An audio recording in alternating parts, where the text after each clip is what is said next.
Yahuah took the prophet by a lock of his hair, the scriptures tells us, from verses 1 through 4, and he began to show him. He took him to the city of Yerushalayim to show him the great abominations that his people were continuing to do. In verses 5 to 6, we are shown the image of jealousy, and we are going to discuss that image of jealousy. In verses 7 through 12, we are shown the chambers of imagery, and we are going to discuss that. Verses 13 through 15, we see the mourners who weep for Tammuz, and we're also going to discuss that. In verses 16, the men, including the priest and high priest, son of the high priest, worshiping toward the sun.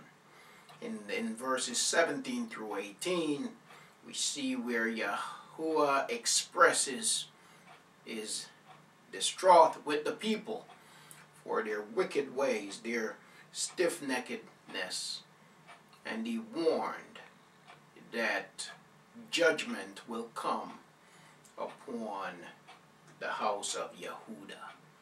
Yisrael had already been scattered, because going back to the book of Kings, 1 Kings chapter 11, after the death of Solomon, we saw that Yisrael was now divided into two houses. There are many people who still lack this understanding, and so therefore they lack an understanding of the real message, the real gospel message. They lack an understanding of the purpose of Yahusha coming, and so therefore we find many false doctrines, and we've been taught many false doctrines on the nature of Yisrael, both spiritual Yisrael and the physical seed of Jacob. And so, without further ado, let us go to these verses in Ezekiel chapter 8, and as I stated before, we're going to be visiting some other verses later on in our study on this topic. But again, the title of our study is, Your Body is Here with Me, but your mind is on the other side of town.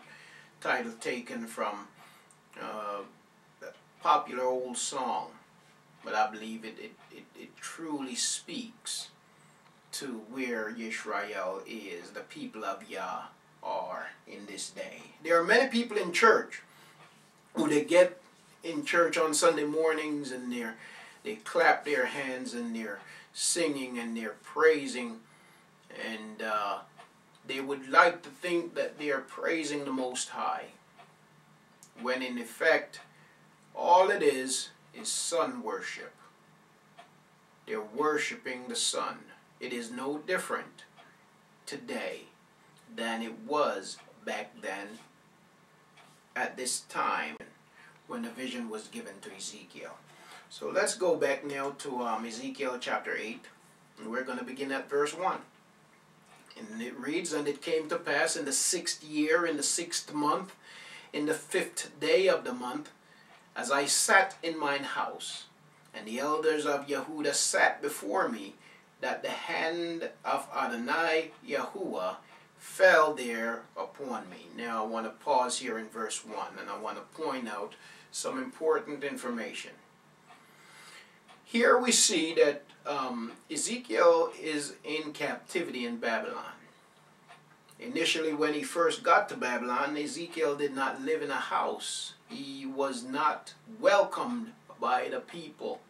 The people did not want to hear what Yah had to say to them, and so even after they had been led captive into Babylon, it was still necessary for Yah to use his prophet in order to show Yisrael their stiff-neckedness and how appalling and how disgusting it was in the sight of Yah. And so if we begin to read back in the first few chapters of Ezekiel, we see where Yah commanded the prophet to lay in the square on one side naked, and then to lay on the other side naked, and I, if I remember correctly, laid some 290 plus days on one side naked in the square, and then for another 40 or so days on the other side naked. And the message there to the people was that this is how ridiculous, this is how disgusting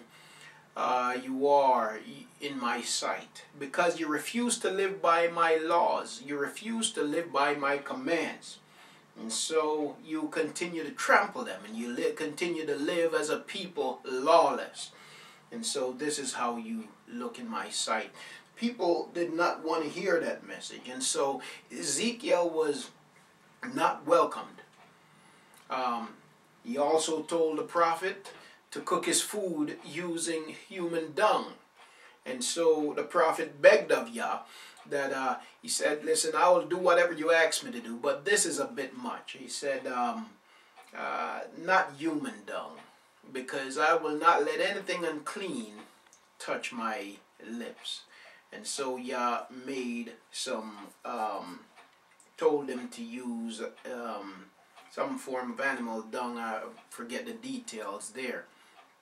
But the reason why Yah instructed the prophet to do those things was because this is how Yisrael was in the sight of Yah. Their stench was awful as they went about transgressing the laws of Yah. And that is how he feels when we transgress his laws.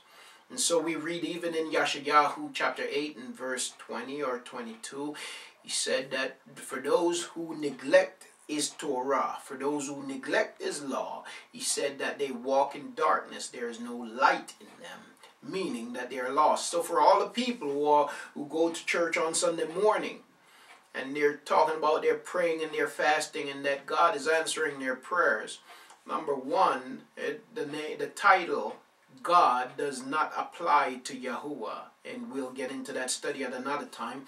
But if you begin to study from Yasha, Isaiah 65:11, you will see that fact that God, though the English translators put it in the English translation of the scriptures, that word or title God was never intended to be used in relations to the Most High. But as usual, our translators, our English translators, who were sun worshippers, who were pagan worshippers, desiring to honor these pagan deities, they made many changes to Yah's word as they present it to us in the English language. But Yah, we are at a time where Yah is opening up the eyes of his people, and those who are humble will hear and will turn from the falsehood.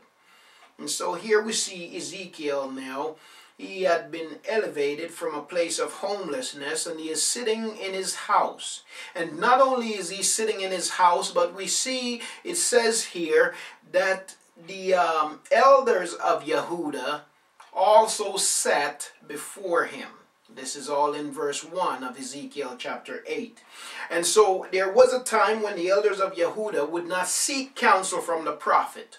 But things had gotten to a point where they needed to hear from Yah, and they realized that Yah was not speaking to them. Therefore, they sought out counsel from the prophet. And so here they are sitting before the prophet in his house, and Yah came in and took Ezekiel by a lock of his hair and took him in a vision to Yerushalayim and began to show him what was happening among the house of Israel that was still in Yerushalayim. And so here in verse 2 he says, Then I beheld, and lo, a likeness as the appearance of fire, and the appearance of his loins even downward fire, and from his loins even upward as the appearance of brightness, as the color of amber. And so here the prophet is describing how Yah looked. He was like a flaming fire. He was hot. He was heated. The scriptures tell us that he is a consuming fire. And so the prophet here is giving us a description. And he put forth the form of an hand, and took me by a lock of mine head. And the Spirit lifted me up between the earth and the heaven, and brought me in the visions of Elohim to Yerushalayim, to the door of the inner gate that looketh toward the north, where was the seat of the image of jealousy, which provoketh to jealousy.